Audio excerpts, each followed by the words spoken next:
সালামু আলাইকুম সবাইকে। আশা করি সবাই অনেক অনেক ভালো আছেন, সুস্থ আছেন। আজকের ক্লাসে আপনাদেরকে সবাইকে স্বাগতম। আজকে কয়েক মিনিট ৫ মিনিট লেট হয়ে গেছে, তাই না?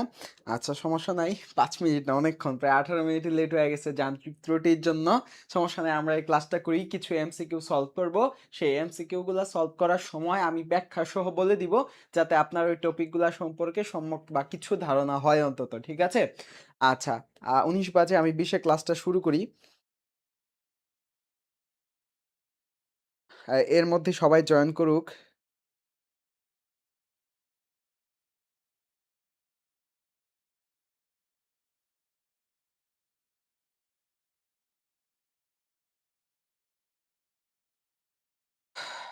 আচ্ছা, কথা কি শুনতে পাচ্ছেন আপনারা, মানে ক্লিয়ার? ভিডিও এবং কথা কি ক্লিয়ার আছে কিনা, যদি থাকে তাহলে আমি ক্লাসটা শুরু করবো ইনশাল্লাহ।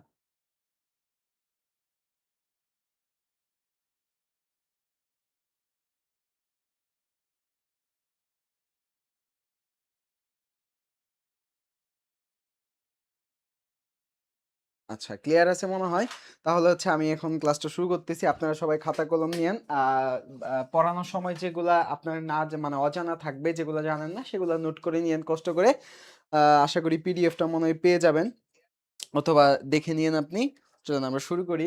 আমাদের প্রথম এমসিকিউটা হচ্ছে, আসমান কোন ভাষা থেকে আগত? এই আসমান শব্দটা কোন ভাষা থেকে আগত? এটা মূলত আমার শব্দ ভান্ডারের টপিক। হ্যাঁ, শব্দ ভান্ডার যেটা আছে, শব্দ ভান্ডার, এই শব্দ ভান্ডারের টপিক। হ্যাঁ, শব্দ ভান্ডারের টপিক, যেখানে আমরা মূলত তৎসম, তারপর হচ্ছে তৎসম, তারপর দেশি বিদেশি, দেশি দেশি, তারপর হচ্ছে বিদেশি বিদেশি, হ্যাঁ, তৎসম, দেশি বিদেশি, তারপরে তদ্ভব, এই শব্দগুলো আমরা শব্দ ভান্ডারের জায়গা থেকে মুখস্থ সাধারণত করি, তাই না? তো এই জায়গা থেকে আসমান কোন ভাষার শব্দ, এটা বলে দিই যে এটা বিদেশি ভাষার শব্দ, কিন্তু এই বিদেশি ভাষার ভিতরে ডিফারেন্স আছে, যে আরবি ভাষা কোনটা, ফার্সি ভাষা কোনটা, পর্তুগিজ, তুর্কি, এগুলা থেকে কোশ্চেন আসে। তো আসমান কোন ভাষার শব্দ বলেন? আসমান কোন ভাষার শব্দ?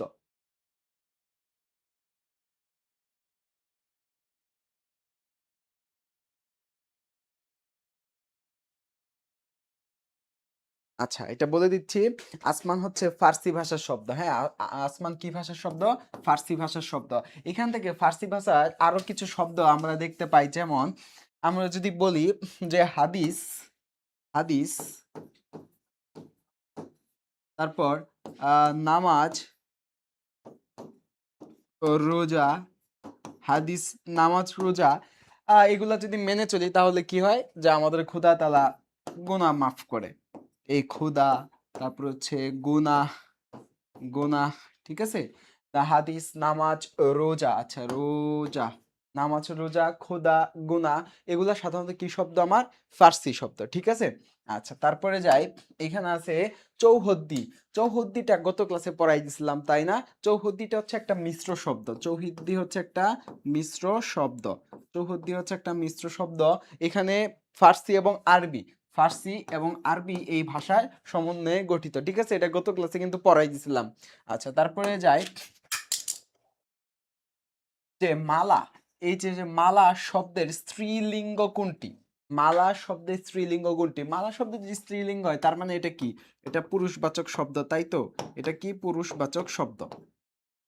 আর পুরুষবাচক শব্দের ওইখানটাতে হচ্ছে আমার স্ত্রীবাচক শব্দ কোনটা বলেন?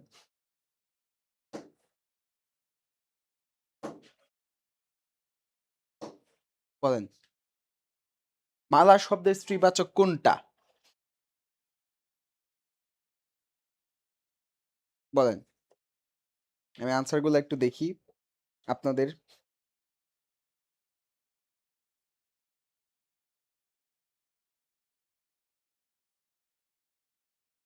আচ্ছা, মালা শব্দের স্ত্রীবাচক শব্দ হচ্ছে এই জায়গায় কি? মালিকা।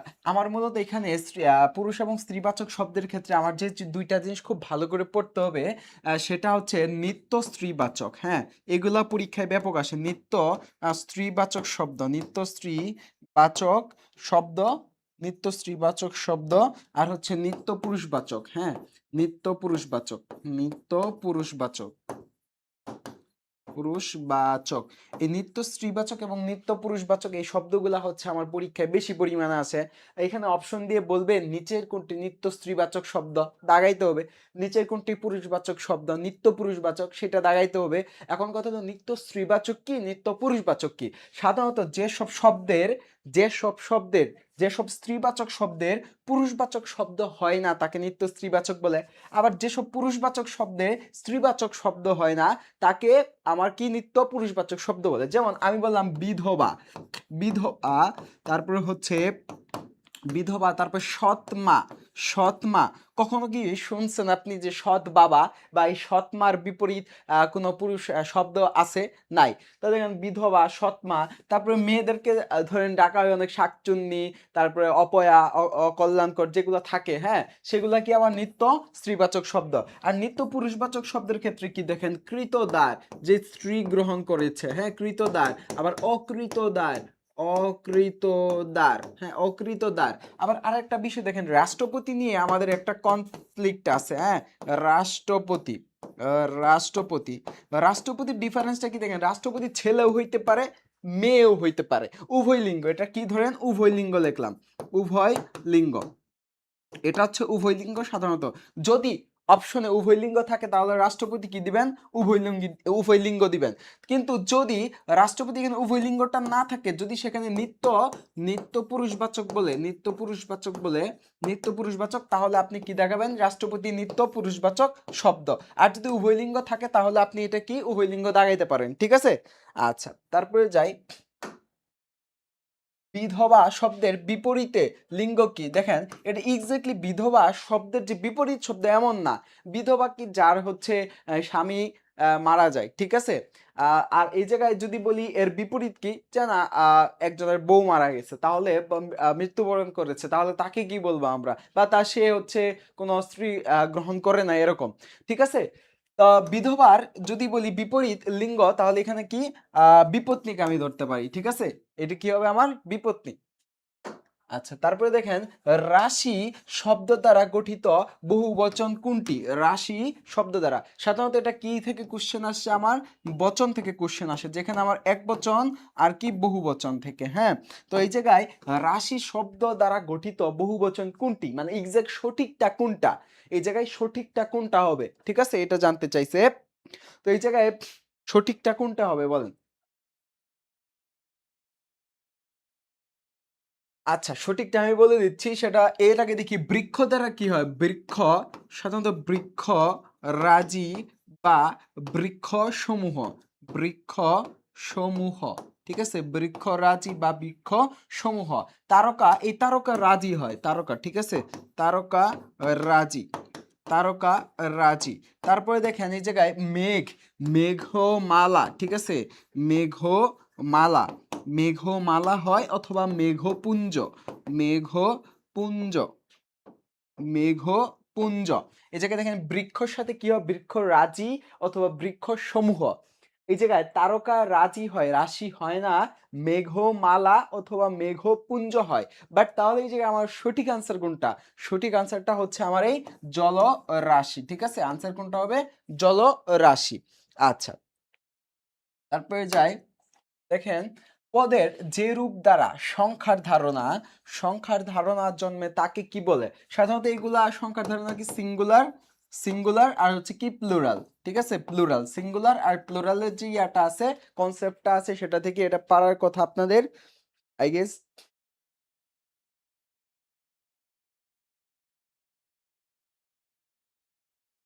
আজকে কেউ কমেন্ট করে না কেন, আজকে কি কমেন্ট সেকশন অফ নাকি বুঝতেছি না কিছু। কমেন্ট তো অনই আছে তাই না, অনেকজন ক্লাসে তো অনেকজনই আছেন, কিন্তু আজকে কোনো সারা শব্দ নাই কেন, সব পারেন আজকে এর জন্য নাকি। আচ্ছা দেখেন, যে পদের যে রূপ দ্বারা সংখ্যার ধারণার জন্মে তাকে কি বলে, সেটা হচ্ছে আমার বচন, ঠিক আছে, সিঙ্গুলার প্লুরাল, যেটাকে বলে এক বচন, আমার এক বচন আর হচ্ছে কি বহু বচন, এক বচন আর বহু বচন। আচ্ছা, তারপরে যায় বৃক্ষ শব্দের বহুবচনে কি বসে? বৃক্ষ শব্দের বহুবচনে আমি দুইটা ওয়ার্ড বলছিলাম, কি কি? একটা হচ্ছে আমার বৃক্ষ রাজি, আর একটা হচ্ছে বৃক্ষ সমূহ। তাহলে এই জায়গায় কি হবে? আমার এখানে বৃক্ষরা, বৃক্ষগুলো, বৃক্ষবর্গ, বৃক্ষ সমূহ, তার মানে কি আনসার হবে? বৃক্ষ সমূহ। হ্যাঁ, এমএসটি হালিমা আক্তার মেরিন, ওয়ালাইকুম সালাম। এই যে প্রথম কেউ হচ্ছে কোনো কমেন্ট করলো, ঠিক আছে? আমি ভাবতেছি ক্লাস কি শুনতেই পাচ্ছেন না, নাকি আজকে সবকিছু আনসার পারেন, দ্যাটস ওয়াই জানার প্রয়োজন নাই। একটু কনফিউশনে ছিলাম। আচ্ছা দেখেন, অপকর্ম, বলেন এই অপকর্মের শব্দের উপসর্গটি কি অর্থে প্রকাশ করে? কি অর্থ প্রকাশ করে? আপনারা তো মানে জবের প্রিপারেশন নিতেছেন, জবের পরীক্ষা দিবেন, এখন তো অনেক বড় হয়ে গেছেন। এর জন্য কমেন্ট করতে একটু লজ্জা লাগে, তাই না? যে এখানে কমেন্ট করব, এটা কেমন দেখায়, ভুল হইলে আবার বলবে ভুল হইছে, সঠিক হলেও কেমন, যে এটা এত বড় হয়ে গেছে তারপর কমেন্ট করতেছি। আচ্ছা দেখেন, অপকর্ম শব্দের উপসর্গটি কি অর্থে প্রকাশ করে? দেখেন, উপসর্গের বিভিন্ন অর্থ প্রকাশ করে এক এক ভাবে, সেগুলো আমি আবার বলে দিচ্ছি। তার আগে বলি যে, আচ্ছা তার আগে কমেন্টগুলো আগে দেখি আপনাদের।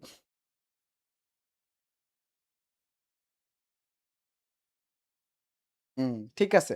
ওকে, দেখেন এই জায়গায় মূলত অপকর্মের অপটা নিকৃষ্ট অর্থে ব্যবহৃত হয়েছে, ঠিক আছে? অপকর্ম, কর্ম কি? ধরেন কর্ম, একটা ভালো কাজ কেউ করলো, তার বিপরীতে যদি আমরা একটা খারাপ কাজ করি তাহলে কি বলবো? যে এটা অপকর্ম। অপকর্ম মানে কি? খারাপ। আর সেটা কি অর্থে ব্যবহৃত হয়েছে এখানে? নিকৃষ্ট অর্থে ব্যবহৃত হয়েছে। এছাড়াও দেখেন, আমি যদি বলি যে অকেজো, অকেজো, অকেজো, এই অকেজোর অটা কোন অর্থে ব্যবহৃত হয়েছে? ঠিক আছে, অকেজোর অটা কোন অর্থে ব্যবহৃত হয়েছে? নিন্দিত অর্থে, নিন্দিত অর্থে এরকম আসে। ঠিক আছে, পরীক্ষায় আসবে যে অকেজো, এই অকেজোর অটা কি অর্থে ব্যবহৃত হয়েছে?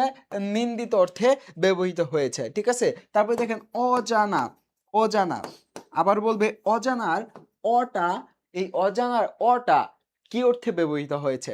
অজানার উপসর্গটি কি অর্থে ব্যবহৃত হয়েছে? অভাব অর্থে, অভাব। এখন অভাব অর্থে কেন? দেখেন, আমি বললাম জানা, জানা মানে কি? আমার কোনো কিছু জানা আছে, জ্ঞান, কোনো জ্ঞান যদি আমার মাথায় থাকে তাহলে কি সেটা পরিপূর্ণ থাকতো, বা আমার জানা আছে। বাট আমি যদি কোনো কিছু সম্পর্কে না জানি তাহলে ওটা আমার জ্ঞানের অভাব, জানার অভাব। এই কারণে এই অটা কি, এই অটা কি আমার অভাব অর্থে ব্যবহৃত হয়েছে, ঠিক আছে? আচ্ছা, পুঞ্জগুচ্ছ, হ্যাঁ, ওয়ালাইকুম সালাম, আলহামদুলিল্লাহ ভালো আছি। ক্লাসটা করেন, ঠিক আছে? আচ্ছা, তারপরে দেখেন, এই জায়গায় যদি আরো কিছু উদাহরণ দেই, যেমন বিপরীত অর্থে যদি বুঝায় যে অপমান, অপমান, অপ অপমান, অপমান, তারপর হচ্ছে অপচয়, অপচয়, অপমান, অপচয়। এগুলা থেকে কোশ্চেন বলবে যে এখানে অপ কি অর্থে ব্যবহৃত হয়েছে? এই অপটা কি অর্থে ব্যবহৃত হয়েছে? এর সাধারণত কি অর্থে? বিপরীত অর্থে ব্যবহৃত হয়েছে, ঠিক আছে? বিপরীত অর্থ প্রকাশ করে, বিপরীত অর্থ। যেমন মান, তার বিপরীত কি? অপমান। তারপর কি কোনো কিছু ভালো কাজে ইউজ করা, সেটারে অপচয় বা অতিরিক্ত কাজে ইউজ করা, সেটা কি? বিপরীত অর্থে ব্যবহৃত হয়েছে, ঠিক আছে? আচ্ছা, আনসার হচ্ছে নিকৃষ্ট, এটা। তারপরে দেখেন গরমিল, এই গরমিলের শব্দটির গড় উপসর্গ কোনটা? হ্যাঁ, গরমিলের গড় উপসর্গটা কোনটা? গরমিলের গড় উপসর্গটা কি উপসর্গ? সাধারণত দেখেন, উপসর্গের ভিতরে আমরা দেখছি বিদেশি উপসর্গের ভিতরে ফার্সি উপসর্গ আছে, হ্যাঁ, ফার্সি উপসর্গ আছে, তারপর হচ্ছে আরবি উপসর্গ আছে, আরবি, ফার্সি, আরবি এগুলো আছে। এই জায়গা থেকে, এই দুইটা থেকে এখানে অপশনে কোনটা হবে, তাই তো? গরমিলের এই উপসর্গ হচ্ছে আরবি উপসর্গ। এখানে দেখেন, আমি যদি বলি কিভাবে, আম, দেখেন আম খাস, আম খাস লা, আম খাস লা, তারপরে দেখেন গড়, তারপর হচ্ছে বাজে, গড় বাজে, তারপর হচ্ছে খয়ের, খয়ের, খয়ের। এখন এগুলা দ্বারা শব্দ গঠিত হয় কিভাবে? দেখেন, আমি এখানে বলতে পারি আম জনতা, আম জনতা, আমজনতা। তারপরে খাস, খাস জমি, খাস জমি, ঠিক আছে? খাস জমি। তারপরে দেখেন এই জায়গায় লা, আমি বলি এই তোমাকে তো দেখা যাচ্ছে না অনেকদিন, তুমি তো লাপাত্তা হয়ে গেছো, লাপাত্তা, লাওয়ারিস, ঠিক আছে? তারপর দেখেন গড়, আমি বললাম এই তোমার হিসাব তো গড় মিল, গড় মিল বা গড় হাজির, ঠিক আছে? গড় মিল, গড় হাজির। আবার বাজে, এই বাজে দিয়ে কি? বাজে কথা বলো না তো, ঠিক আছে? এই যে বাজে, কথা। আবার এই তুমি তো বাজে খরচ করো, তাহলে কি বাজে খরচ। এই বাজে খরচ, বাজে কথা, এগুলা কি আরবি উপসর্গের অন্তর্ভুক্ত। তারপরে দেখে খয়ের, আবার বলে না খয়ের খা, খয়ের খা মানে কি চাটুকারিতা।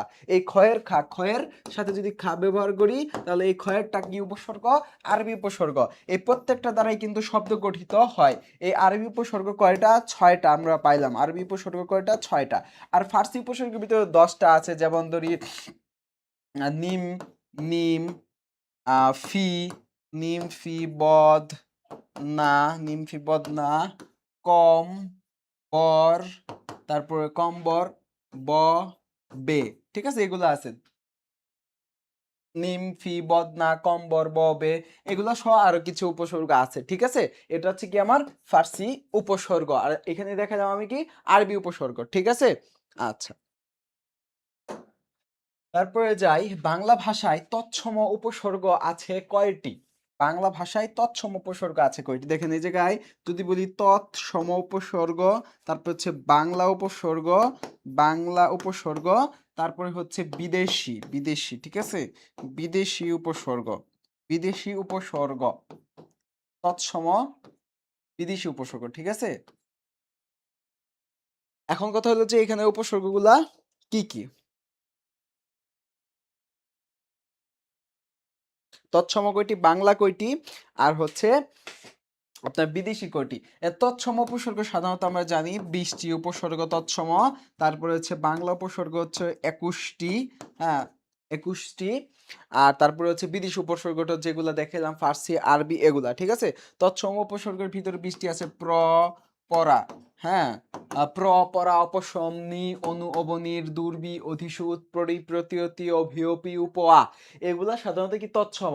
আর এইখানে কি আছে অ, অঘা, অঘা, অজনা, আট, আন, ইতি, উন, কত, কুনি, বিব্যাতি, ভররাম, শশা, সুহা সহ আরো কিছু উপসর্গ যেগুলোকে বলে বাংলা উপসর্গ। তাহলে পাইলাম বাংলা উপসর্গ কতটি, 20টি। আর তৎসম উপসর্গ কতটি, সরি, বাংলা উপসর্গ 21টি, আর তৎসম উপসর্গ কয়টা, 20টি। তাহলে এখানে আনসার কি হবে, যে বাংলা উপসর্গ কয়টা আমার মূলত 21টি, 21টি, বাংলা উপসর্গ কয়টা, 21টি, ঠিক আছে, 21টি। তারপরে যাই, সমাস ভাষাকে কি করে। দেখেন সমাস ভাষাকে কি করে, এটা পারার কথা আপনাদের।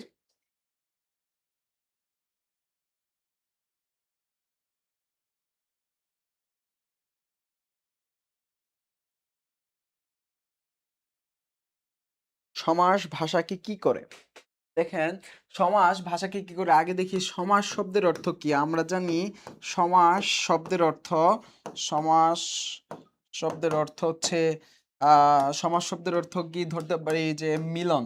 সমাস শব্দের অর্থ কি, মিলন, হ্যাঁ। আবার সমাস শব্দের অর্থ কি, সংক্ষেপণ, সংক্ষেপণ, সমাস শব্দের অর্থ কি, সংক্ষেপণ। এই যে যে মিলন, কিসের মিলন হয়, মূলত এই জায়গাটাতে পদের মিলন, পদ, পদের সাথে পদের মিলন। আবার ধরেন হচ্ছে যদি সন্ধি বলি, সন্ধি, এই সন্ধিতেও কিন্তু মিলন হয়, দেখেন সন্ধি, এই সন্ধিতেও কিন্তু মিলন হয়, কিন্তু কিসের মিলন হয়, ধ্বনির। এই সন্ধিতে মিলন হয় কার, ধ্বনির মিলন, ধ্বনির মিলন। কিন্তু এই জায়গাটাতে কার মিলন, আমার পদের মিলন হয়। এদিকে সমাস শব্দের অর্থ সংক্ষেপণ করা, কিংবা মিলন, কার মিলন, পদের মিলন, এক পদের সাথে আরেক পদের মিলন। এই সন্ধি শব্দের অর্থও কিন্তু মিলন, সন্ধি শব্দের অর্থ মিলন, বাট কার মিলন, ধ্বনির সাথে ধ্বনির মিলন, ঠিক আছে। যেমন আমি এই জায়গায় উদাহরণ দিচ্ছি, যে বলতেছি যে মৌমাছি, দেখেন আরো কিছু দেখাই দিচ্ছি, মৌমাছি, এই মৌমাছি এর বেশ বাক্য হচ্ছে মৌ সংগ্রহকারী মাছি, মৌ সংগ্রহকারী মাছি, সংগ্রহকারী মাছি, ঠিক আছে, মৌ সংগ্রহকারী মাছি। এখন কথা হলো যে এই প্রত্যেকটা অংশকেই বলে কি সমস্যমান পদ, সমস্যমান পদ, সমস্য, মাঝে মাঝে কিন্তু কোশ্চেন আসে আর কি, সমস্যমান পদ, ঠিক আছে, সমস্যমান পদ, এই প্রত্যেকটা পদকে কি বলে, সমস্যমান পদ। আর এই সম্পূর্ণটাকে কি বলে, বেশ বাক্য, ঠিক আছে, বেশ বাক্য, বেশ বাক্য, ঠিক আছে, বেশ বাক্য, বিগ্রহ বাক্য। আর এই শব্দটাকে বলা হচ্ছে সমস্ত পদ, সমস্ত, সমস্ত পদ, এই অংশটাকে আবারও বলি সমস্ত পদ, আর এই সম্পূর্ণ অংশটাকে বলে হচ্ছে বেশ বাক্য, বিগ্রহ বাক্য বা সমাস বাক্য। আর এই জায়গাটাতে হচ্ছে প্রত্যেকটা পদ ইন্ডিভিজুয়াল, প্রত্যেকটা পদকে কি বলে, সমসমান পদ বলে। ঠিক আছে, প্রত্যেকটাকে কি বলে, সমসমান পদ। আচ্ছা, তাহলে এই জায়গায় কি হবে আমার, সমাস ভাষাকে কি করে সংক্ষেপণ করে, কি করে সংক্ষেপণ। আচ্ছা, এই জায়গায় একটা আকার হবে আলো ছায়া। আলো ছায়া, এই আলো ছায়া পদটি কোন সমাসের অন্তর্ভুক্ত? দেখি একটু আনসার কেউ করে কিনা।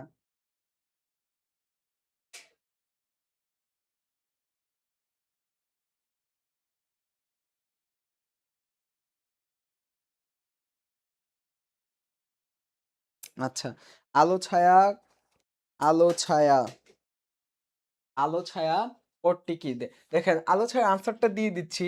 আলো, দেখেন আলো আর কি ছায়া, আলো ছায়া। এখন এটা কি হবে, এটা মূলত আমার দ্বন্দ্ব সমাস হবে। ঠিক আছে, দ্বন্দ্ব। এখন পাশাপাশি আমি কিছু আরো দ্বন্দ্ব দেখি। দ্বন্দ্ব সমাসের ভিতরে শুধু মিলনার্থক দ্বন্দ্ব, বিরোধার্থক দ্বন্দ্ব, বিপরীতার্থক, প্রায় সমার্থক, হ্যাঁ, এগুলা সহ অনেকগুলা দ্বন্দ্ব সমাস আছে। তার ভিতর থেকে কিছু আলোচনা করি, যেমন মিলনার্থক দ্বন্দ্ব, মিলনার্থক, হ্যাঁ, মিলনার্থক, মিলনার্থক দ্বন্দ্ব। এই মিলনার্থক দ্বন্দ্বতে সাধারণত আমরা দেখি বাবা মা, বাবা মা, বাবা মা, তারপর হচ্ছে ভাই বোন, ভাই বোন, ভাই বোন, এগুলো সাধারণত কি মিলনার্থক দ্বন্দ্ব। আর বিপরীতার্থক দ্বন্দ্ব দেখো, বিপরীতার্থক, বিপরীতার্থক, হ্যাঁ, বিপরীতার্থক দ্বন্দ্ব সমাসের ক্ষেত্রে আমরা দেখবো কি, সাপে নেউলে, সাপে নেউলে, সাপে নেউলে, ঠিক আছে, দা কুমড়া, দা কুমড়া, দা কুমড়া। আবার এই জিনিসটা একটু খেয়াল রাখিও যে স্বর্গ নরক, স্বর্গ নরক, এটা মাথায় রাখিও সবাই, স্বর্গ নরক, হ্যাঁ, এই যে যে স্বর্গ নরকটা আছে না, এই স্বর্গ নরকটা কিন্তু বিপরীতার্থক দ্বন্দ্ব। ঠিক আছে, এটা কি বিপরীতার্থক দ্বন্দ্ব। ঠিক আছে, স্বর্গ নরক, সরি সরি, বিপরীতার্থক না, এটা কি এগুলো হচ্ছে আমি একটু ভুল করে বলেছি, বিপরীতার্থক না, এগুলো হচ্ছে বিরোধার্থক, বিরোধার্থক, বিরোধার্থক,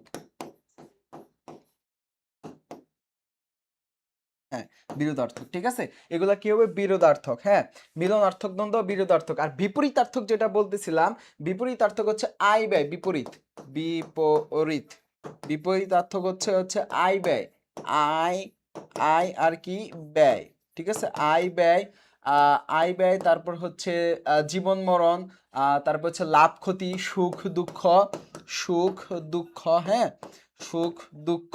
এগুলাকে আমি আবার বলতেছি যে আলো ছায়া, এগুলো দ্বন্দ্ব সমাস। এই মিলনার্থক দ্বন্দ্ব, বিরোধার্থক দ্বন্দ্ব, বিপরীতার্থক দ্বন্দ্ব। এই বিরোধার্থক দ্বন্দ্বের ভিতর কি একজনের সাথে একজন শত্রুতা বুঝাবে, একজনের সাথে আরেকজনের কি শত্রুতা, যেমন সাপে নেউলে, দা কুমড়া, যে স্বর্গ নরক। দেখেন না, মানুষ কিন্তু স্বর্গে যেতে চায় কিন্তু নরকে কিন্তু যেতে চায় না, সবারই ইচ্ছা থেকে বেহেশতে যাবে, দুজকে কেউ যেতে চায় না। দ্যাটস ওয়াই এই জায়গায় কি স্বর্গের সাথে নরকের একটা বিরোধ, বেহেশতের সাথে জান্নাতের একটা কি বিরোধ, যে এই জায়গায় কেউ যেতে চায় না জাহান্নামে। ঠিক আছে, তো জান্নাতি সবাই যেতে চায়। আর এই জায়গাটাতে দেখেন বিপরীতার্থ কি, আয় করলে তার ব্যয় হবে, মানুষের জীবনে সুখ থাকলে আবার দুঃখ আসে, আবার দুঃখ থাকলে জীবনে একবার সুখ আসে। ঠিক আছে, আচ্ছা, তার মানে এটা কি হবে আমার দ্বন্দ্ব সমাস, আলো ছায়া। তারপরে দেখেন কোনটি দ্বন্দ্ব সমাসের উদাহরণ, কোনটি দ্বন্দ্ব সমাসের উদাহরণ সেটা আমি দেখাইলাম আহ, গত স্লাইডে, মানে আগের স্লাইডটাতে, ভাই বোন, মিলনার্থক দ্বন্দ্ব। তারপরে দেখেন নীলকর, নীলকর কোন সমাসের দৃষ্টান্ত, নীলকর কোন সমাসের দৃষ্টান্ত,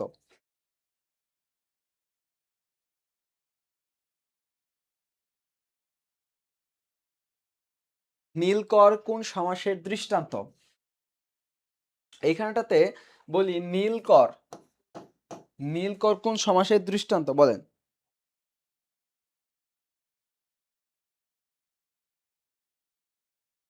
আমি কমেন্টগুলো একটু দেখি।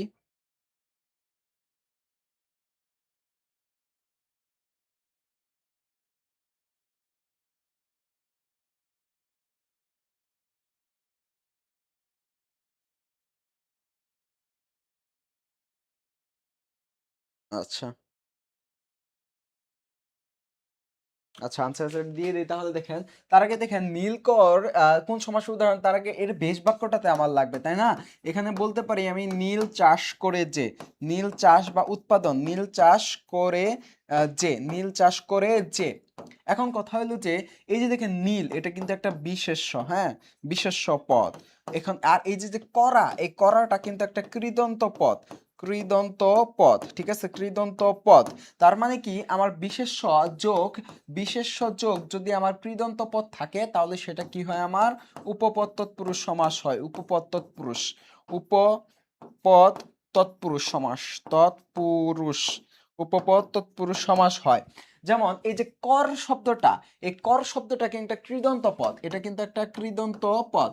এই কর শব্দটা কি একটা কৃদন্ত, কৃদন্ত পদ, হ্যাঁ, কৃদন্ত পদ। আর নীলটা কি একটা উপপদ, মানে এই কৃদন্ত পদের আগে বসেছে, দ্যাটস ওয়াই এটাকে কি বলবো আমি, উপপদ, উপপদ, ঠিক আছে। এটা কি হবে আবার বিশেষ্য, বিশেষ্য, হ্যাঁ, বিশেষ্য হবে, ঠিক আছে, এটা কি একটা বিশেষ্য হবে। এখন কথা হলো যে এরকম আরো কিছু উদাহরণ আমরা দেখি, যেমন জাদুকর, জাদুকরে যে, ঠিক আছে, জাদুকর। তারপরে দেখেন পকেট মার, পকেট মার, জাদুকর পকেট মার, হ্যাঁ। তারপর হচ্ছে স্বর্ণকার, স্বর্ণকার, স্বর্ণকার। তারপরে হচ্ছে দেখেন বর্ণচোরা, বর্ণচোরা, স্বর্ণকার, বর্ণ চোরা, জাদুকর পকেট মার, স্বর্ণকার। ছেলে ধরা, ছেলে ধরা, ঠিক আছে, ছেলে ধরা, ছেলে ধরা, ঠিক আছে। এগুলা কি আমার, এগুলো সাধারণত কি আমার উপপদ তৎপুরুষ সমাস, ঠিক আছে। জাদুকর, পকেটমার, স্বর্ণকার, তারপরে হচ্ছে বর্ণচোরা, ছেলে ধরা, এগুলো আমার কি উপপদ তৎপুরুষ সমাস, উপপদ তৎপুরুষ সমাস। আচ্ছা তারপরে যাই, নেক্সট হচ্ছে পুষ্প সৌরভ কোন সমাসের উদাহরণ, পুষ্প সৌরভ কোন সমাসের উদাহরণ বলে, পুষ্প সৌরভ কোন সমাসের উদাহরণ? হালিমা আক্তার, মেরিন, তারপরে হচ্ছে পুঞ্জগুচ্ছ। আমি দুজনকে পাইছিলাম লাস্ট।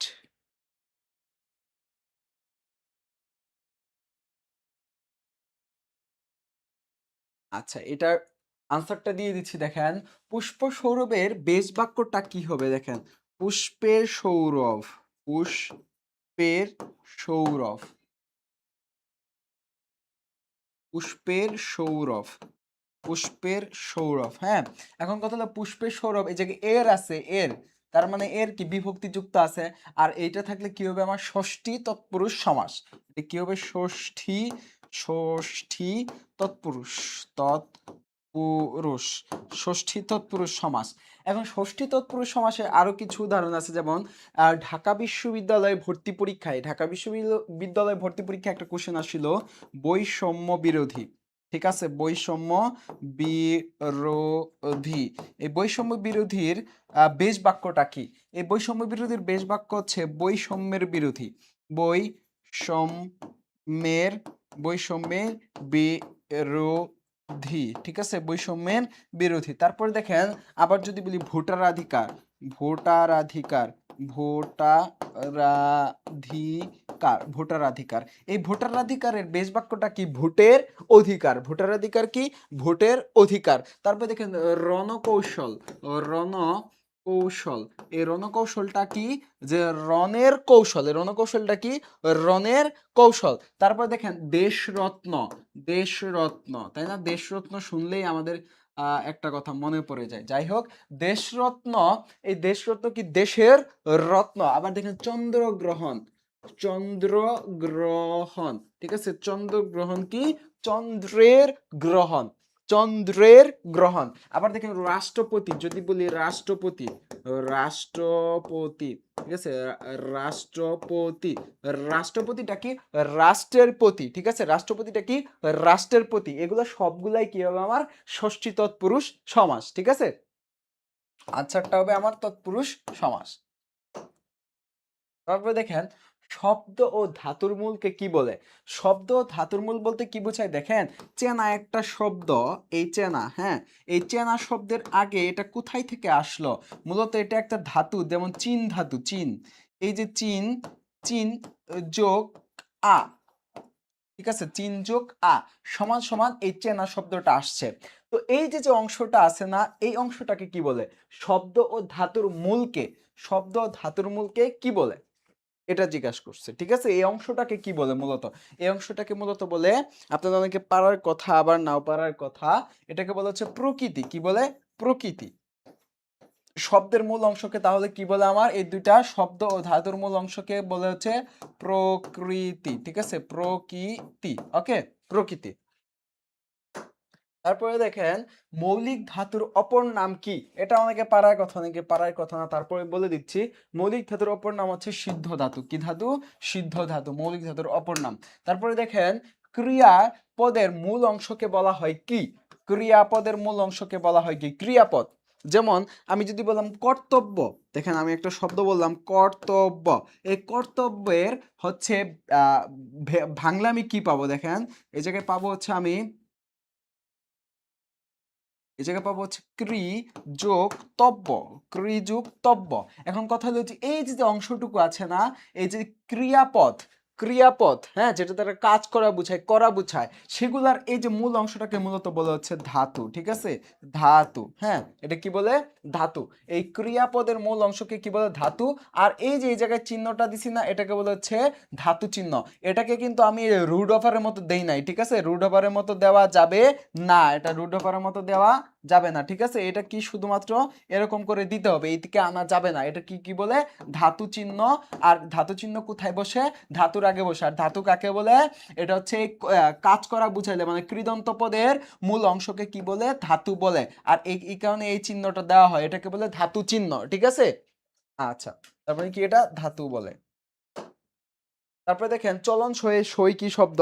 এটা সাধারণত পরীক্ষায় আহ সাধারণত পরীক্ষায় আসবে না, এরকম কোশ্চেন আসে না।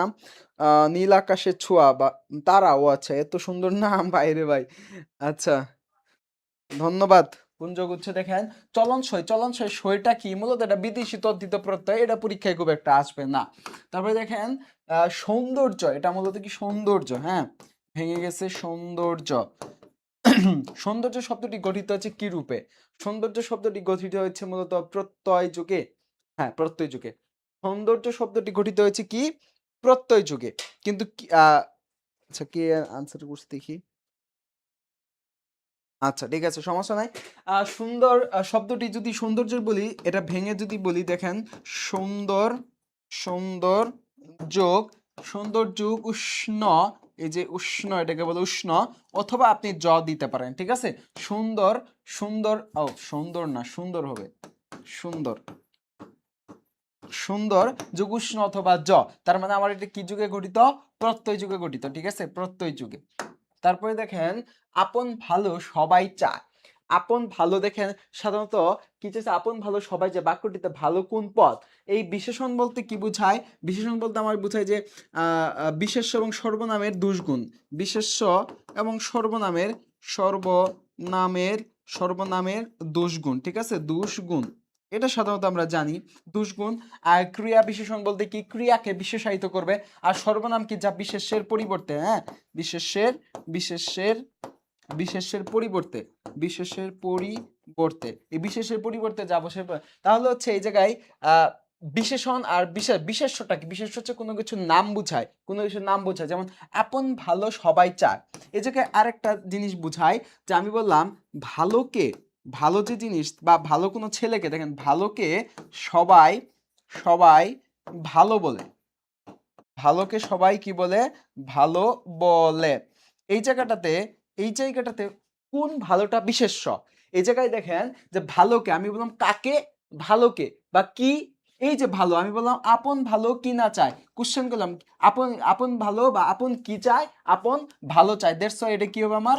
বিশেষ্য, বিশেষ্য, কোনো কিছুর নাম বুঝাইতেছে। আবার দেখেন আমি বললাম ভালোকে সবাই ভালো বলে, আমি বললাম কেমন বলে? কেমন, কেমন দ্বারা কোশ্চেন করলাম কেমন? এই যে ভালো বলে, দ্যাটস ওয়াই এই ভালোটা কি আমার? বিশেষণ, এই ভালোটা কি একটা বিশেষণ। কিন্তু এই জায়গাটাতে দেখেন যে ভালোকে সবাই ভালো বলে, এই জায়গায় কোনো ব্যক্তিকে নির্দেশ করতেছে, যে ভালো একজন লোককে দেখাইতেছে, ঠিক আছে? তো এই ভালোটা কি হবে? এই ভালোটা হচ্ছে সাধারণ একটা গুণ বা কোনো কিছুর নাম বোঝাচ্ছে, দ্যাটস ওয়াই এটা কি হবে আমার? একটা বিশেষ্য। বিশেষ্য। আর এই ভালোটা কি একটা বিশেষণ। এখন বাক্যের উপর ডিপেন্ড করে সেটা বিশেষ্য হবে নাকি বিশেষণ হবে, ঠিক আছে? আচ্ছা, তো এই জায়গায় আমার মূলত কি হবে, বিশেষ্য। আচ্ছা, তারপরে যাই, ভোজন কোন প্রকারের বিশেষ্য? সাধারণত নবম দশম শ্রেণীর বইতে 6 প্রকারের বিশেষ্য দেওয়া আছে। নবম দশম শ্রেণীর বইতে কি 6 প্রকারের বিশেষ্য 6 প্রকারের বিশেষ্য দেওয়া আছে, ঠিক আছে? ভোজন কোন প্রকারের বিশেষ্য সেখান থেকে দেখেন, এই যে আছে নামবাচক, জাতিবাচক, সমষ্টিবাচক, গুণবাচক, ভাববাচক, বস্তুবাচক, ঠিক আছে? এই জায়গায় গুণবাচক, ভাববাচক, সমষ্টিবাচক, বস্তুবাচক, জাতিবাচক, আরেকটা নাই হলো আমি লিখে দেই জাতিবাচক। যেগুলো নাই সেগুলো লিখে দিচ্ছি, জাতিবাচক, ভাববাচক, নামবাচক, আরেকটা হচ্ছে নাম, ঠিক আছে? আরেকটা হচ্ছে নামবাচক, ঠিক আছে? নামবাচক, জাতিবাচক, সমষ্টিবাচক, বস্তুবাচক, গুণবাচক, ভাববাচক। এই ভাববাচকের আরেক নামটা হচ্ছে, এই ভাববাচকের আরেক নাম হচ্ছে ক্রিয়া বিশেষ্য, ক্রিয়া, ঠিক আছে? ভাববাচক আরেক নাম হচ্ছে ক্রিয়া বিশেষ্য। এটা মনে রাখেন, মাঝে মাঝে অপশনে হচ্ছে ক্রিয়া বিশেষ্য থাকতে পারে, ভাববাচকও থাকতে পারে, ঠিক আছে? যে ভাববাচক বিশেষ্য কোনটা, যেটাই ভাববাচক সেটাই হচ্ছে ক্রিয়া বিশেষ্য, ঠিক আছে? এখন কথা হলো ভোজন, ভোজনটা কি? দেখেন, যদি বলি খাওয়া, খাওয়া কিংবা খাইতেছি, এটা কিন্তু করা বুঝাইতেছে, কিন্তু খাইতেছি এটার নাম বুঝাইলে তখন কিন্তু সেটা কি হবে, সেটা হয়ে যাবে ক্রিয়া বিশেষ্য। যেমন আমি বললাম পড়া, পড়তেছে, ছেলেটি পড়তেছে, সেটা হবে ক্রিয়া। কিন্তু আমি যদি বলি যে পঠন, পঠন, এই পঠনটা কি একটা কাজের নাম, যে এটাকে বলি কাজের নাম, কাজের নাম বুঝাইলে, কাজের নাম বুঝাইলে সেটা হবে কি ভাববাচক, ভাববাচক, কাজের নাম বুঝাইলে সেটা ভাববাচক অথবা ক্রিয়া বিশেষ্য হয়, ঠিক আছে? ক্রিয়া বিশেষ্য, বিশেষ্য, ভাববাচক বা ক্রিয়া বিশেষ্য বলে যদি সেটা কাজের নাম বুঝায়। যেমন পঠন, তারপরে এই যে দেখেন ভোজন, ঠিক আছে? পঠন, ভোজন, তারপরে দেখেন হচ্ছে পঠন, ভোজন, তারপর হচ্ছে শয়ন, শয়ন, পঠন, ভোজন, শয়ন, এগুলা কি একটা কাজের নাম। দ্যাটস হোয়াই এটা কি হবে আমার ভাববাচক, ভাববাচক বিশেষ অথবা ক্রিয়া বিশেষ। আনসার কি হবে, এই যে এটা, ঠিক আছে? আনসার হবে এটা। আচ্ছা, দেখেন পুণ্যে মতি হোক, এটা দ্বারা কি বোঝায়? পুণ্যে মানে কি ভালো কাজে, মতি মানে কি মন, মন ঠিক হোক, ঠিক আছে? এটা কি বলতেছে, পুণ্যে মন ঠিক হোক বা ভালো হোক, ঠিক হোক, ঠিক হোক বা ভালো হোক, ঠিক আছে? ভালো হোক। এখন কথা হলো যে পুণ্যে মতি হোক, এটা কি? পুণ্যে মানে ভালো কাজ দ্বারা তোমার মন ঠিক হোক বা ভালো হোক, এটা বুঝাইতেছে। কিন্তু এই জায়গায় বুঝেছে যে পুণ্য শব্দটি কোন পথ, পুণ্য, ঠিক আছে? এটা কিন্তু কোন একটা কাজের নাম, ঠিক আছে? পুণ্য। আচ্ছা, ভাববাচক, নীল আকাশের ছোঁয়া ভালো আনসার দিচ্ছে। আহ আচ্ছা, আচ্ছা, ঠিক আছে, থ্যাংক ইউ। তো এই জায়গাটাতে কি হবে, পুণ্যে মতি হোক বাক্যে পুণ্যে কি একটা বিশেষ্য, পুণ্যে কি হবে একটা বিশেষ্য। আচ্ছা, তারপরে যাই, যে কি সুন্দর ফুল ফুটেছে, কি সুন্দর ফুল ফুটেছে, এই জায়গায় কিটা কি অর্থে ব্যবহৃত হয়েছে দেখেন, সুন্দর ফুল ফুটেছে, এই সুন্দর ফুল ফুটেছে কে কি কিটাকে আহ কিটাকে কি বিশেষায়িত করছে, মানে সুন্দর ফুলকে বিশেষায়িত করছে কি। তো এই জায়গায় বলতে পারি এটা একটা বিশেষণ, বিশেষণ, বিশেষণ। সাধারণত আমি বলে দিই, সব ক্ষেত্রে না, সাধারণত, ঠিক আছে? সাধারণত কি, কি যোগ, কি যোগ যদি নাউন প্লাস অ্যাডজেক্টিভ থাকে, নাউন অথবা অ্যাডজেক্টিভ থাকে, তাহলে এই কিটা হয়ে যাবে কি বিশেষণ, বিশেষণ, ঠিক আছে? এটা কি হয়ে যায় বিশেষণ। আবার এই কি যোগ সাধারণত কি যোগ যদি সর্বনাম থাকে, তাই তো? যদি এটা এখানে আমার সর্বনাম থাকে, কি যদি ভার্ব থাকে, সরি ভার্ব, ভার্ব, এখানে যদি ভার্ব থাকে তাহলে এই কিটা হয়ে যাবে সর্বনাম, ঠিক আছে? দেখেন, আমি বলি কি, কির সাথে যদি নাউন অথবা অ্যাডজেক্টিভ থাকে তাহলে এটা কি হয়ে যায় বিশেষণ। আর এই কিটা যদি তারপরে ভার্ব থাকে তাহলে সেটা কি হয়ে যায় সর্বনাম। এখন এই জায়গাটা দেখেন, কি সুন্দর ফুল, ফুলটাকে বিশেষায়িত করছে কি সুন্দর, এটা কি একটা বিশেষণ, এটা একটা বিশেষ্য। আর বিশেষণ বিশেষ্য তার আগে আমি এখানে কি বসাইছি একটা, তাহলে এটা কি হবে আমার একটা বিশেষণ, ঠিক আছে? এটা কি হবে একটা বিশেষণ। ওকে, আচ্ছা, ঠিক আছে ভাববাচক আরো স্পেসিফিকলি বলে দেয়, এটা হচ্ছে ভাববাচক বিশেষণ। ভাববাচক ভাববাচক বিশেষণ, ঠিক আছে? এটা কি? ভাববাচক বিশেষণ। এখানে বিশেষণ আনসারটা দিয়ে দেই, বিশেষণ। তারপরে দেখেন যে বিশেষণ দিয়ে রং নির্দেশ করে তাকে কি বলে? এন্ড বিশেষণ মূলত নবম দশম শ্রেণীর বইতে নবম দশম শ্রেণীর বইতে বিশেষণ 11 প্রকার। বিশেষণ কত প্রকার? 11 প্রকার দেওয়া আছে, 11 প্রকার দেওয়া আছে, ঠিক আছে? 11 প্রকার দেওয়া আছে। সেই 11 প্রকারের ভিতরে আছে বর্ণবাচক, তারপরে স্থানবাচক, উপাদানবাচক, তারপরে হচ্ছে পরিমাণবাচক, সংখ্যাবাচক, হ্যাঁ, অবস্থাবাচক বিশেষণ, প্রশ্নবাচক বিশেষণ, সকল বাচক আছে। তো সবকিছু মিলে এই 11 প্রকার 9-10 এর বইতে সাধারণত দেওয়া আছে, ঠিক আছে? তো এইখান থেকে রং যেহেতু নির্দেশ করতেছে, আমি বললাম নীল জামা, নীল জামা, হ্যাঁ, বা আমি এই শার্টটা পরে আছি যে লাল শার্ট, লাল শার্ট, আমি শার্টটা যেটা পরে আছি লাল শার্ট, তাহলে এগুলো কি একটা কালার বা বর্ণকে নির্দেশ করতেছে। দ্যাটস এটা কি হবে? আমার বর্ণবাচক বিশেষণ। এটা কি হবে? আমার বর্ণবাচক বিশেষণ। ওকে, আচ্ছা। তারপরে দেখেন ফুটা ফুটা কোন পদের দ্বৈত রূপ? ফুটা ফুটা কোন পদের দ্বৈত রূপ? এখন বিষয় হলো, দেখেন আমি যদি আপনাকে বলি যে এক ফোঁটা জল, এক ফোঁটা জল কি? এক ফোঁটা জলে আমার এক ফোঁটা জল আমার চোখের পাপড়িতে পড়লো, বা এক ফোঁটা জলে আমার চোখ ভিজে গেল। এখানে এক ফোঁটা জল, এক ফোঁটা, এক ফোঁটা জল, ঠিক আছে? এক ফোঁটা জল, এই এক ফোঁটা জলের ক্ষেত্রে দেখেন জল কি? একটা বিশেষ্য, বিশেষ্য। এক ফোঁটা জল কি? বিশেষ্য। আর বিশেষ্যকে মডিফাই করে কে? বিশেষণ, বিশেষণ। এখন কথা হলো এটা কি ধরনের বিশেষণ? এটা আমি বললাম এই যে এক ফোঁটা জল, এটা কি সাধারণত পরিমাণবাচক, পরিমাণবাচক, হ্যাঁ, পরিমাণবাচক বিশেষণ, পরিমাণবাচক বিশেষণ। এটাকেই যদি আমি ডাবল করে দেই, যে আমি বললাম ফোঁটা ফোঁটা জল, ঠিক আছে? ফোঁটা ফোঁটা জলে আমার শরীর ভিজে গেছে, তো বৃষ্টির ফোঁটা, যে ফোঁটায় ফোঁটায় পরে শিশির নিশির, ঠিক আছে? পাতায় পাতায় পরে শিশির নিশির, ফোঁটায় ফোঁটায় পরে জল, তাহলে এটা কি হবে? দ্বিত্ব হয়ে যাবে। সেই কোন পদের দ্বৈত রূপ? তাহলে এটাকে বলে যদি দুইবার বসায়, যেমন ফোঁটায় ফোঁটায় জল, তাহলে এটা কি হবে? আমার দ্বৈত রূপ হবে। কিন্তু সেটা কিসের দ্বৈত রূপ হইলো? সেটা মূলত আমার বিশেষণের দ্বৈত রূপ হইলো, ঠিক আছে? বিশেষণের দ্বৈত রূপ। আচ্ছা, বর্ণবাচক বিশেষণ, ঠিক আছে। মিতুদেব, থ্যাংক ইউ। নীল আকাশের তারা, আচ্ছা, ধন্যবাদ। আচ্ছা, তারপরে দেখেন বৃষ্টি হতে পারে, বৃষ্টি হতে পারে, এটা এই বাক্যে হতে পারে কোন পদের উদাহরণ? দেখেন হতে পারে কোনো কিছু হওয়া, করা, যাওয়া, খাওয়া, সাধারণত এইটা কি বোঝায়? ক্রিয়া। সাধারণত এটা কি বোঝায়? ক্রিয়া। তো বৃষ্টি হতে পারে এই বাক্যটিতে হতে পারে কি? আমার ক্রিয়া। তারপরে দেখেন এই জায়গায় আমি চাঁদ দেখেছি, আমি চাঁদ দেখেছি বাক্যটিতে কোন ক্রিয়াপদে ব্যবহৃত হয়? সাধারণত দেখেন ভাবের উপর ভিত্তি করে, ভাব প্রকাশের, ভাব প্রকাশের, ভাব প্রকাশের, ভাব প্রকাশের দিক থেকে ক্রিয়া সাধারণত 3 প্রকার। একটা হচ্ছে দুই প্রকার। একটা হচ্ছে সমাপিকা আর একটা হচ্ছে অসমাপিকা। সমাপিকা, সমাপিকা, আর একটা হচ্ছে অসমাপিকা, অসমাপিকা, ঠিক আছে? সমাপিকা আর একটা কি? অসমাপিকা ক্রিয়া।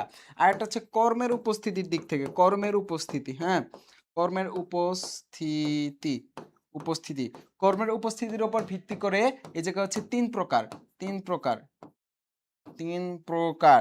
সেটা কি? আমরা এই জায়গায় দেখতে পাচ্ছি অকর্ম, অকর্মক, অকর্মক, ঠিক আছে? 2 নাম্বার হচ্ছে সকর্মক, ঠিক আছে? সকর্মক, আর একটা হচ্ছে দ্বিকর্মক, দ্বিকর্মক। আবার গঠন বিবেচনায় 5 প্রকার, হ্যাঁ, গঠন বিবেচনায় কত ক্রিয়া, এগুলো কি কি পড়াইতেছি? ক্রিয়া, ঠিক আছে? ক্রিয়া।